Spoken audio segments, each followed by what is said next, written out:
Welcome into 5 Wide Fantasy. Today we're looking at 3 running back sleepers for the upcoming fantasy season. If you guys enjoyed the video, be sure to drop a like, subscribe to the channel as well. Almost at 30,000 subscribers here on the OwnersBox Fantasy YouTube channel. So, our sleepers. I want to make sure we define this because I hate reading articles, seeing videos. Most of the time seeing, I would say, TikToks, I'm on that a little bit too much, of people calling a running back or really any player a sleeper that is anywhere between, I would say, for wide receivers or running backs, the a top 12, an RB1 to RB3 in terms of ADP. So these are guys that are going to be in the RB4 plus tier. These are guys that truly are sleepers, going in double-digit rounds. That would be a sleeper in my mind, not anything earlier than that. We'll talk about some of those players in those rounds in future videos, probably coming, I would say, maybe next week or the week after. We'll do some of the guys I really like in those rounds. But today we'll be covering those double-digit rounds like I mentioned. I've got 3 players. One of them is just outside the RB3 category. Another one here we have going in like the 14th round. So again, if you guys are looking for more content like this, be sure to drop us up. We'll get to these players here, starting with Tank Bigsby of the Jacksonville Jaguars. We'll start with the guy that of these 3, is my least favorite, but I do still see a lot of opportunities for. When you talk about some of these guys that can find this type of production that really blows it out of the water in terms of that, that sleeper, guy that was in this category last year was Jamaal Williams. And that's really what I'm leaning on with all 3 of these guys today, is the opportunity to score touchdowns. And I do think Tank Bigsby has the opportunity to do that. He's the RB 54 right now in ADP, going again in the 14th round, middle of the 14th round. So you look at this Jacksonville Jaguars offense. The early parts of the year are something that I look at as a potential tell on what Doug Peterson thinks of Travis Etienne and his role in this offense. We saw James Robinson have a heavy role, which was really unexpected, I think, coming off of the major injury he had heading into the season as well, the torn Achilles that he had. Still had production, obviously ended up dealing him away. Now they spend a 3rd-round pick adding Tank Bigsby. That is nothing to scoff at in terms of draft capital invested on this guy. That's significant. Again, speaks to what I think they have in ETN. Here's where I see Bigsby's role really coming down to. This team ran the ball, I think, 21 times last year inside the 5, which is a pretty decent rate when you look around the rest of the NFL. Travis Etienne, he was actually 8th in inside the 5 rushing attempts. He had 13 carries inside of the 5, but he turned those 13 carries into just 3 touchdowns. That was a rate in terms of, I think, right around like 23% or so.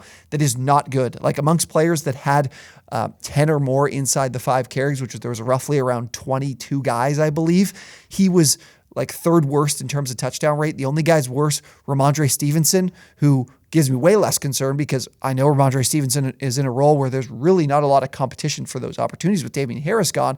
The other was Kenneth Walker, which was surprising to see, but he didn't score a lot of touchdowns inside the 5 either, in that below 20% range. So I'm looking at other guys. I also looked at some other guys that have done this before in seasons past. Those guys tend to not bounce back from these kind of performances. Like, this is who they are. They aren't great runners on those goal line opportunities, have struggle hitting those gaps, finding the end zone, don't have the patience. And I think Bigsby might be in here to fill this role because, again, Etienne wasn't successful with volume being able to do so. I could see this being a guy that they lean on in those carries where they need to move the pile, where they need to pick up short yardage. He's more of a bowling ball type of running back guy with some size. He's 6 foot, over 210 pounds. Etienne's on that slimmer side, that smaller side. The pass catching role is certainly going to be his in this offense, but I could see him ceding these opportunities to Bigsby, and I do think the Jaguars are going to be a very good offense this season. We saw that building block for Lawrence, doubling his touchdowns. His team scored way more points last season. I think that continues. I think the offense gets better, and Bigsby could be that beneficiary for this offense. If they take that Lions type of jump where they're scoring, more than 24 points a game, we could see Bigsby as that touchdown guy for the Jags. My second RB sleeper is going to be Damien Harris. He's the RB 41 right now. He's going in the middle to late 10th round. He was someone that I immediately stuck out to me as someone I do have to consider. But when you look at the Buffalo Bills running back room, I do think that in general, there's just value to be had. And James Cook, I would expect to be going earlier. We'll see how things develop as we get closer to the season, but I could see him, I think he was the RB 30 in ADP right now. I definitely see him more being in the top 24 in ADP, and the separation starts to build from these two guys because If you look at the numbers for James Cook, he was incredibly efficient. But here's the deal with the Bills, and I think we're going to see this change offensively for them. The Bills were 9th in red zone touchdown rate last season, which you're going to say, still top 10, must be still really good. Well, when you look at the teams that were in the top 4, Dallas, Kansas City, Philadelphia, and Detroit. And Dallas, Kansas City, and Detroit, Dallas, Kansas City, no, not Kansas City, Dallas, Philadelphia, and Detroit were three teams that ran the ball a ton with their backs in the red zone. That's how they were able to be efficient and score touchdowns. They had running backs that could find the end zone on the ground for them.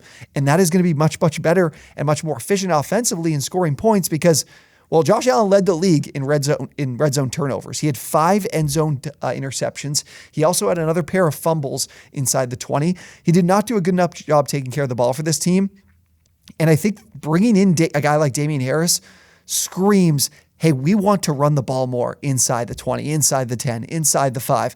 Because if you look at what they did last year offensively, they only ran the ball inside the 5-yard line 12 times. There was a lot of teams in that mostly between 17 to 22 type of tier, a huge cluster of teams in there. So I do think they need to do this a lot more. And James Cook had 0. They had 12, like I said, inside the 5 carries. James Cook didn't have any. Devin Singletary was the guy they leaned on there. So there's a good chance Cook's role doesn't includes him being the inside the 20s guy, the pass catcher. But Damien Harris has the opportunity here, when you look at what his track record is in this kind of role, to be able to be that guy for the Bills, an offense that's going to score a lot of points. We all know that. For Damien Harris, he's had, in the last 2 seasons, he has had 20 carries inside the 5. He has turned those into 12 touchdowns. What is that? Quick math. 12 times 5. Somebody can tell me. That is 60%. He turned 60% of his touchdowns, or of his inside the 5 carries, into touchdowns. He had 16 total red zone touchdowns the last 2 years. He has been very good in this department, being able to help his team convert those opportunities and be efficient offensively when they get in the red zone. And this could be exactly the role they're looking for Damien Harris to fill. So I think certainly a guy to take that flyer on in the 10th round. He's going to be tough to start early in the year, but if we see this role, it's probably going to maintain itself, and then he's going to give you great value on your bye weeks, that's for sure. Last guy up here, like I said, this is my favorite running back sleeper right now for the upcoming 2023 fantasy football season. It is Rashaad Penny of the Philadelphia Eagles. He's currently going as the RB 39 in the beginning of the 10th round. Here's the reason why I see a ton of value. A lot of it is about the stuff we talked about earlier with these other 2 backs, but the value's there because DeAndre Swift is going more than 50 picks earlier. He's the RB 23 compared to Rashaad Penny being the RB 39. Just look at what the Eagles did last season. It's very easy for me to tell you when you look at the fantasy perspective for running backs where you're going to find value. It's not as a pass catcher. Like the Eagles do not provide value for fantasy running backs as pass catchers. Looking at my numbers here, they had a running back target rate of just over 11%, which was one of the league's lowest last season. Yes, Miles Sanders had a great season. He entered, I believe, what was he, a top 12 running back, I think, on the year. He did have pass catching volume. That's certainly true. But he also scored touchdowns. He also had opportunities to score touchdowns inside the 5-yard line, despite the fact the Eagles were a team with Jalen Hurts, where Hurts was stealing some of those red zone opportunities, red zone rushing opportunities. But only 2 teams had more rushing attempts inside the 5 than Philadelphia. Those were the Cowboys and the Lions, like we talked about earlier. So despite the fact Jalen Hurts can steal touchdowns inside the 5, there's enough volume here to go around for a fantasy relevant running back. And for the Eagles, they're still going to be an offense, I think, that scores a lot of points. They return predominantly, or the majority of this offense. The offensive line had one change, but I think really that came down to health because Dillard left, but I don't even think he was starting at the beginning of the year. Anyways, when it comes to these 2 guys, DeAndre Swift, Rashaad Penny, I think Penny's going to be the guy when it comes to these opportunities. Penny is, in my mind, the one with the better goal line profile. I mean, DeAndre Swift had the opportunity of a lifetime in Detroit to hit a huge fantasy season, but he obviously didn't get those opportunities. Those went to Jamaal Williams. He had just 4 of the team's 38. I believe Philly was 25 inside the 5 carries to running backs. Detroit was 38. Swift only had 4 of them. Like he did not demand a role in this area of the field. And sure, this could just be about the Lions and how they feel about him, how Ben Johnson feels about him, how Dan Campbell feels about him, but this could be across the league. And when it comes to Rashaad Penny, he was one of the best rushers in the NFL last season. The injury concern is there for both him and DeAndre Swift, but as long as they come into the season healthy, you can't sit here from a fantasy perspective and try to project injury onto players. I'm just looking at what they are when they're on the field and trying to make predictions from there. Penny averaged the most. I know I said this about Breece Hall. We talked about our running back rankings, but when I trim this down to guys with 50+ rushing attempts as opposed to more like 80+, Penny was actually the one that averaged the most yards after contact last season, 4.23 on his 57 carries, 6.1 yards per carry. He had the 5th best elusive rating from PFF. He was 1st in true yards per carry, which kind of takes into account the running back itself. It eliminates the what the offensive line does for you. It's basically yards you create on your own. And he averaged over 7 defenders in the box per rush attempt and was still super efficient. So we're talking about that goal line work, that inside the 5 work. You'll see plenty of guys in the box. Penny managed to be pretty damn efficient in those opportunities too. So I think his propensity to miss time is baked into his ADP. Like we talked about, being in the 10th round. But what isn't considered is how valuable this role is in the Eagles offense. It's not as a pass catcher. It's as a guy that can score some touchdowns inside the 5.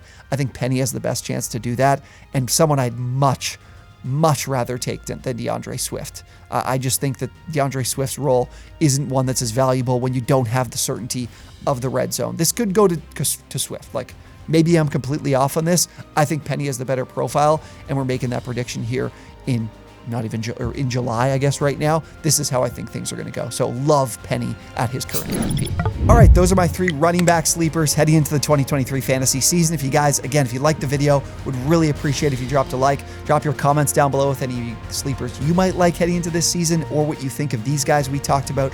Always love to hear from you guys. I didn't get to the comments from some previous videos. I just realized that as we're recording. I'll be sure that we do that next week on the video.